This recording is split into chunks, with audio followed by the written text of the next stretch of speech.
ये आकाशवाणी गोरखपुर है। अब आप वेद प्रकाश पाठक से क्षेत्रीय समाचार सुनिए। स्वतंत्रता की 75वीं वर्षगांठ पर आज़ादी का अमृत महोत्सव के अंतर्गत सरकार अनेक गतिविधियों का आयोजन कर रही है।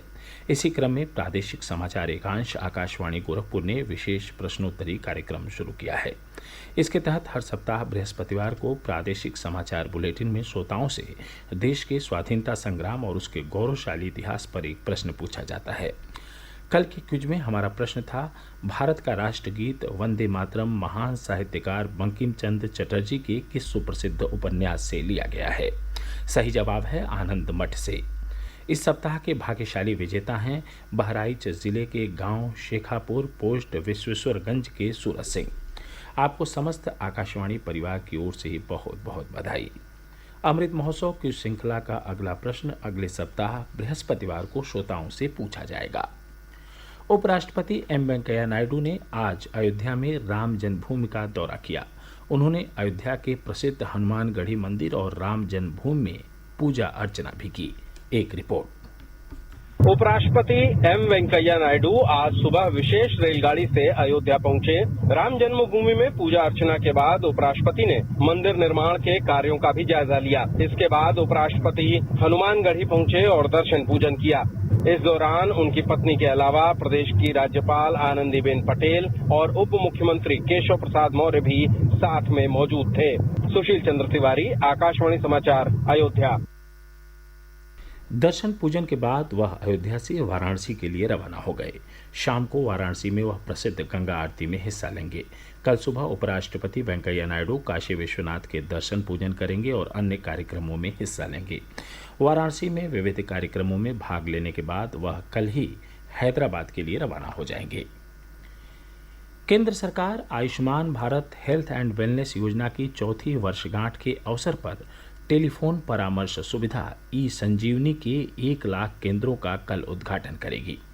एक ट्वीट में स्वास्थ्य मंत्री डॉक्टर मनसुख मांडविया ने कहा कि अब आम नागरिक भी देश के बड़े डॉक्टर से परामर्श ले सकेंगे। उन्होंने कहा कि सरकार आयुष्मान भारत के माध्यम से प्राथमिक स्वास्थ्य देखभाल नेटवर्क को मजबूत कर रही है।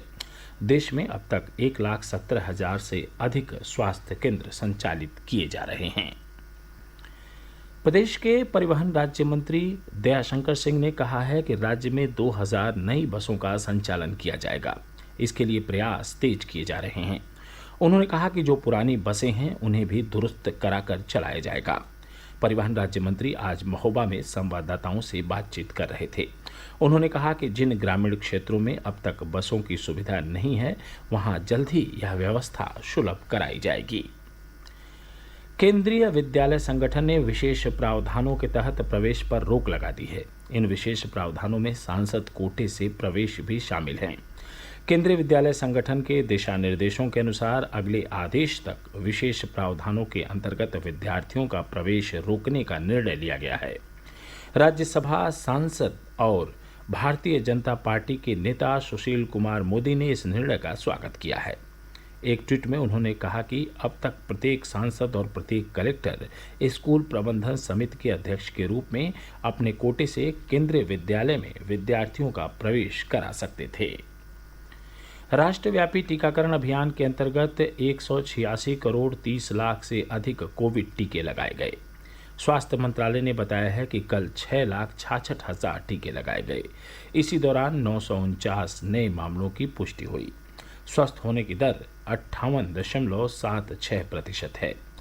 देश में अब तक 83 करोड़ 11 लाख कोविड नमूनों की जांच की गई।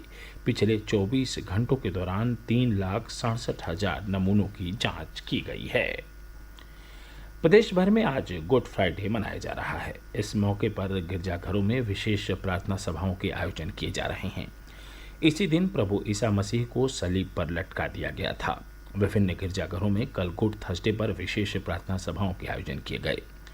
पुरोहितों, धर्माचार्यों और ईसाई धर्मावलंबियों ने एक दूसरे के पैर धोकर प्रभु ईसा मसीह के प्रति अपनी आस्था प्रकट की। यह समाचार बुलेटिन हमारे YouTube channel AIR news Gorakhpur और ट्विटर हैंडल AIR न्यूज़_GKP पर भी उपलब्ध है। इसके साथ ही क्षेत्रीय समाचारों का बुलेटिन समाप्त हुआ। नमस्कार।